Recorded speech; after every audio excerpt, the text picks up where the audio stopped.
right, so we often hear about automation in connection with basic incomes, and we hear about it in a couple of ways.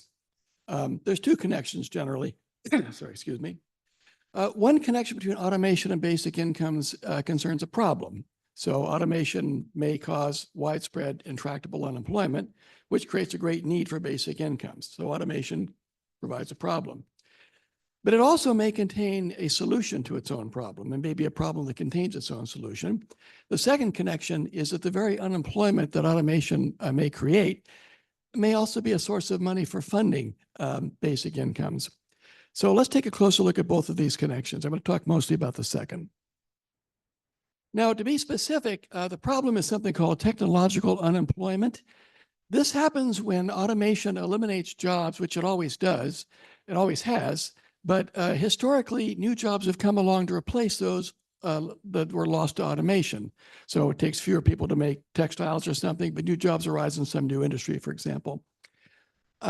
Technological unemployment is what happens when the new jobs either don't show up on time, or they don't show up in a form that workers can actually take advantage of, or they don't show up at all. So it's not, I think, controversial that there can be such a thing as temporary or what's called frictional technological unemployment.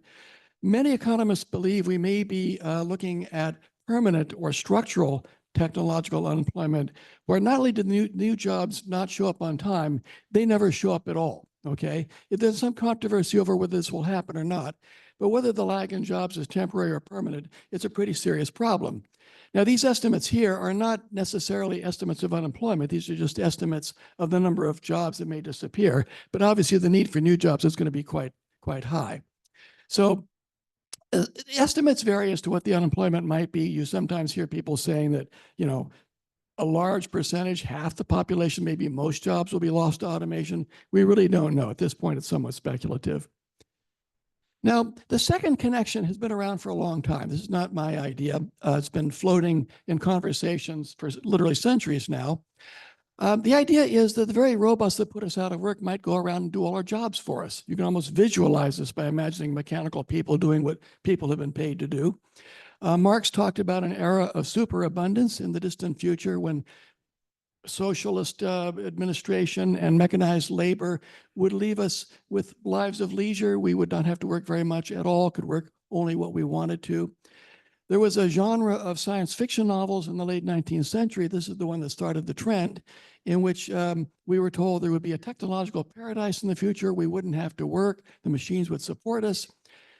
Economist Keynes, who coined the phrase technological unemployment, predicted a 15-hour work week starting 6 years from now. We're a little bit behind schedule. Okay, so there's an idea here, right? So the thought is that somehow automation is going to pay for this. And this idea gets announced in the media from time to time. So Sam Altman, who funded a basic income study recently, has also been heard to say he thinks we're going to need basic income to support all the people who lose their jobs to AI. There are lots and lots of news articles like this. There's just two that came out recently. But when you look at these things, they're a little bit vague. And what they tend to say is something like, well, AI is going to pay for it. Or automation's somehow going to support us. And I think that's right. But I also think we want to get this into slightly closer focus. So to get this into better focus, oops, I'm sorry, this is out of sequence here. Here we go. There's two questions we need to focus on. So the first question is, what money, oh, I'm sorry, let me back up a little bit here. I do need to do this first. I want to take the idea and locate this in a certain tradition of arguments for basic income. I'm not giving these arguments priority over all other arguments for basic income or suggesting that this is the best kind of argument, but it's an historically prominent kind. So if you look at Thomas Paine's pamphlet, Agrarian Justice, which is one of the clearest early statements of a basic income proposal, Paine started with the idea that certain things are collective property. And Mr. Kong was discussing this at some length and better than I can. He said the earth is collective property. It belongs to all of us. And because it belongs to all of us, anybody who uses it to make money, whether they're farming with it or they're cutting trees or digging up minerals or just putting up buildings and factories and workshops and so on, is using collective property, and they owe rent to the owner of that property. If we all own the earth in its undeveloped original state collectively, we're the landlords to ourselves. And so anybody who uses natural resources owes rent to all of us. Since we all have an equal interest, this would be universal. This would be unconditional. Everyone would get the same amount. A lot of the features of basic incomes that are a bit perplexing to people when they first hear about it, the universality, the unconditionality, make perfect sense if you start with the idea that we've got some property here to distribute, okay? And the beautiful thing about these arguments is they're very intuitive. They're real easy to understand. You can even state them in a single sentence, just as I've done there.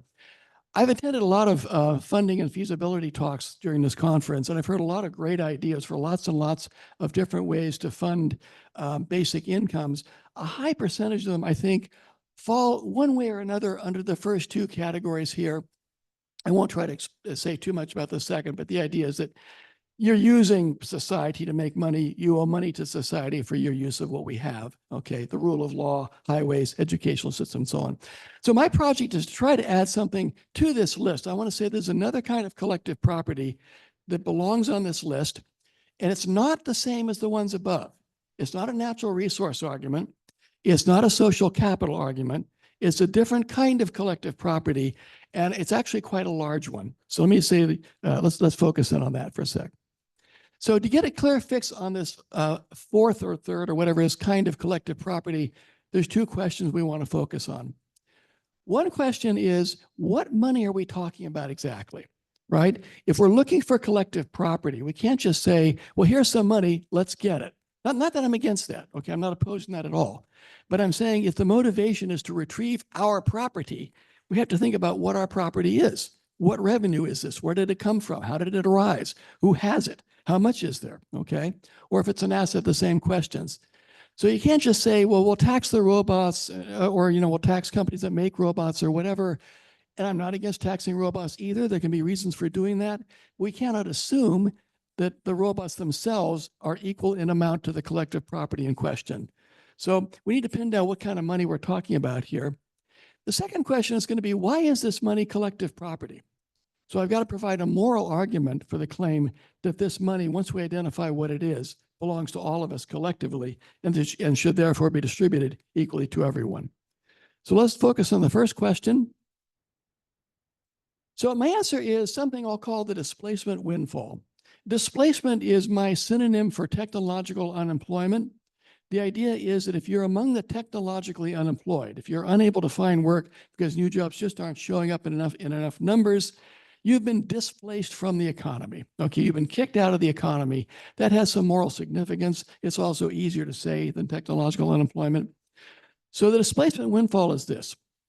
If the level of technological unemployment, if displacement is, let's say hypothetically, 50%, let's suppose that at some point in the future, so many jobs have disappeared that half the population of working age at any given time cannot find work, then we have displacement of 50%. Now, if these people were working, they'd be receiving wages and salaries and other kinds of compensation, but they're unable to work, so they're not receiving that. But if they've been displaced because of automation, then the economy should be producing the same GDP overall, all else being equal, okay? After all, that's just what it is for automation to replace us. It does what we used to do. So the GDP, all else being equal, should be the same, but the total payroll in that economy is much less because half the population is not being paid anymore. Where does that money go? Well, it's in the economy somewhere. Okay, it's circulating somehow, right? So the money that would be paying these unemployed people if there were enough jobs is a windfall to the rest of the population. They're not working for it. They're not doing anything to create it. They just got it. And it arises out of the displacement of these people. Now, elsewhere, I've argued that this windfall is always equal in amount to the total incomes of the people who are unemployed. I don't think I have time to get into that in too much detail now, but I'll ask you to accept that claim. You may say, well, don't you have overhead? Don't those robots and computers cost money? They do, but at the scale of an entire economy, it turns out that the total windfall is equal to the total incomes of the displaced. So the beautiful thing about this is that it's quite a lot of money. If half the population is displaced, you're going to need a lot of money to support them. $1,000 a month is not going to do it. $2,000 a month is not going to do it. It's going to take a lot more than that. And the higher the level of technological unemployment, the more money you're going to need.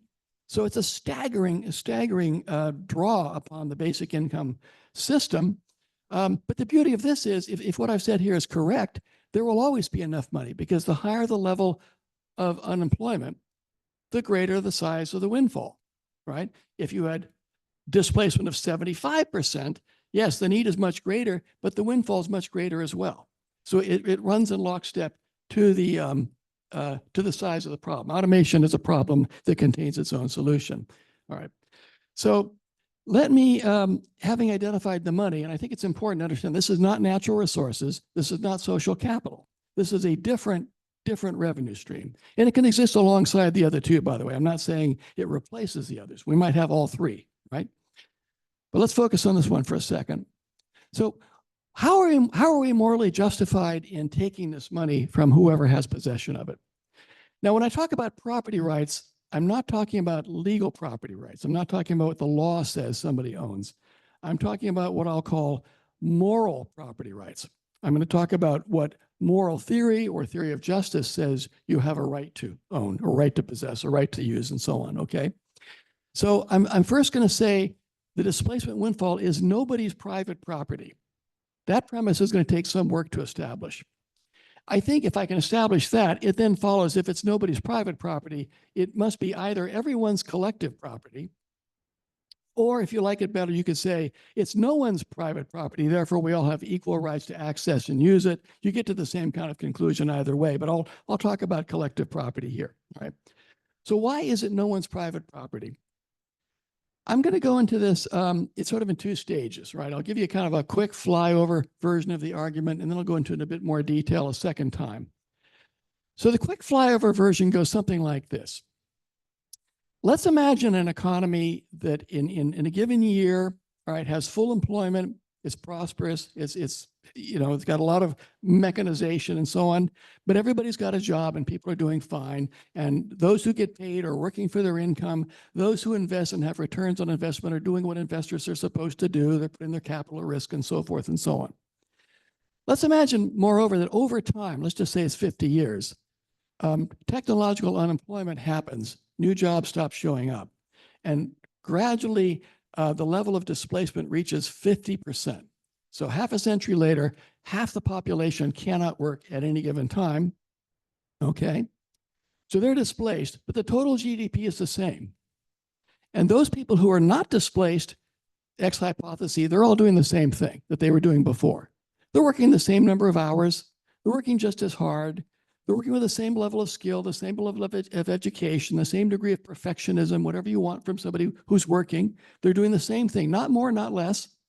The investors are taking the same level of risk as before.